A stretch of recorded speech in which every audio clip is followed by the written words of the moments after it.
Just Like Us, for LGBT young people.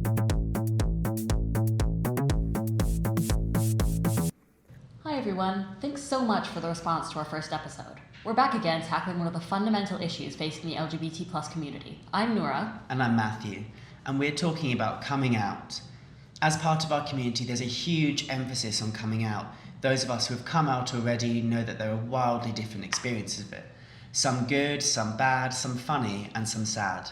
We're ambassadors for Just Like Us, a group of young people who go into schools around the country to talk about what it's like to grow up LGBT. As with the LGBT community on the whole, each ambassador has surely had a wildly different coming out experience. We'll get on to mine and Matthew's experiences soon, but first we're going to jump right in and interview Marley, a member of our London hub.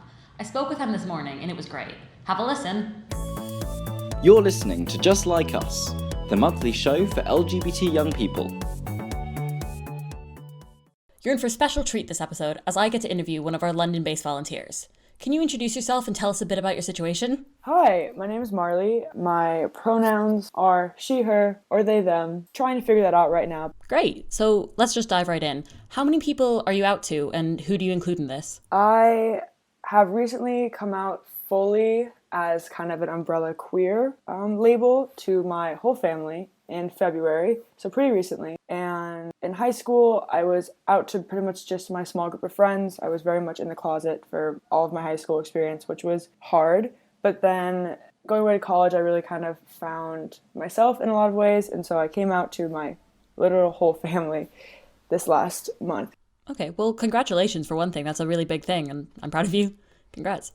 Well, thank you. So you say you're very much out as not straight. So do you think you're going to try and be more out as time goes on? Yeah, I think that being out is definitely a goal and a very big part of how I carry my identity and how I carry myself, because I think, well, I know that sharing my story and also just being honest and educating and just kind of having an open aura of like being able to communicate with people, I think that has been really great for my friends who have been struggling with gender stuff or sexuality stuff, or just being on the internet, like seeing representation, just kind of this mix of both being honest and open. As long as you're safe, like to me, that is something that I want to always do. As long as I feel safe enough to do that, I want to do it, because I just think that there needs to be as much conversation as possible. Thank you so very much. This has been a really great interview, and I've had a really informative time. Thank you so much for having me. This was great. You're listening to Just Like Us, the monthly show for LGBT young people. We've spoken to somebody else about their coming out stories, but let's turn the discussion inwards. My twin came out before I did, and by association, people just presumed the same might be true of me. How did you find that? Like, how did family take that? It was actually quite difficult because I didn't feel like I was really ready to do that at the time. Okay. It was really, his decision, which is, I respected and was great. It was just that had knock-on implications for me. My family were great, they were super supportive, but I just wasn't fully developed at the time to be able to do that. Yeah. And so it felt like being really pushed in at the deep end.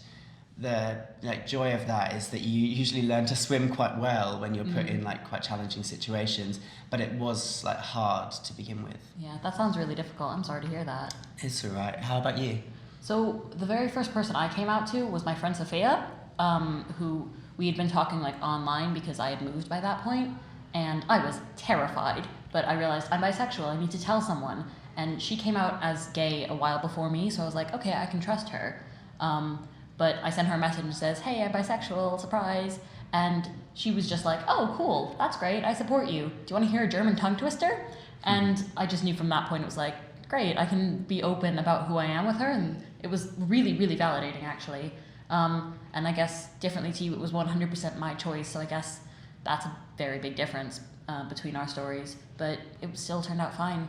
Of course, for anybody that is looking to come out, I hope what our stories show is that not everything will be negative, but not everything will be positive, and there's no cookie cutter way of coming out, and even if one experience is negative or one experience is positive, that doesn't define how you will come out for the rest of your life. Yeah, so there's not one fixed narrative. I think that there is many ways to come out as there are LGBT people. Absolutely. And leading on from that, I would say that you come out multiple times. There's not just one moment where you're like, oh my goodness, that's it. every single time you meet a new person, you're kind of coming out to them and in lots of different contexts. You're listening to Just Like Us, the monthly show for LGBT young people.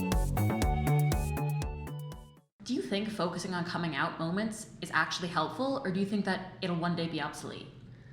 I think that it's helpful now because we're still going through a period of time when people need to come out, and I kind of don't think it ever will be obsolete. I really hope that there's less of a focus on it in the future though, and that it's, just as normal as going to the shop to get a pint of milk. Yeah, I think sadly it's not going to be different in our lifetime, but I definitely hope that it's actually going to change at some point. What, so you mean you think that, or you hope, that we're not going to have to come out in the future? I think I should hope that coming out won't be this thing that we actually need to celebrate. It'll just be, by the way, I have a girlfriend, and not actually need to stress about that. You're listening to Just Like Us, the monthly show for LGBT young people. I think we should just emphasize that we're not experts or counselors, so it means don't take this as gospel. And if you have an issue, talk to somebody else. But I think we should still get into some advice about how you could come out if you so wanted to. Yeah, I completely agree. And I'd say that don't let others make you feel bad for the way that you choose to come out. It's really important to note that you can't blame yourself for other people's reactions because you have very little control over this. 2 LGBT plus people might come out in exactly the same manner and just have vastly different experiences of it. Absolutely. But then again, if you choose not to come out, you're not lying. If it's not safe, or if you just don't want to, you don't have to. You need to make sure that your mental and physical health is a priority, and that if you come out, that's great, but make sure you're not in a situation where you leave yourself vulnerable or where that could jeopardize something.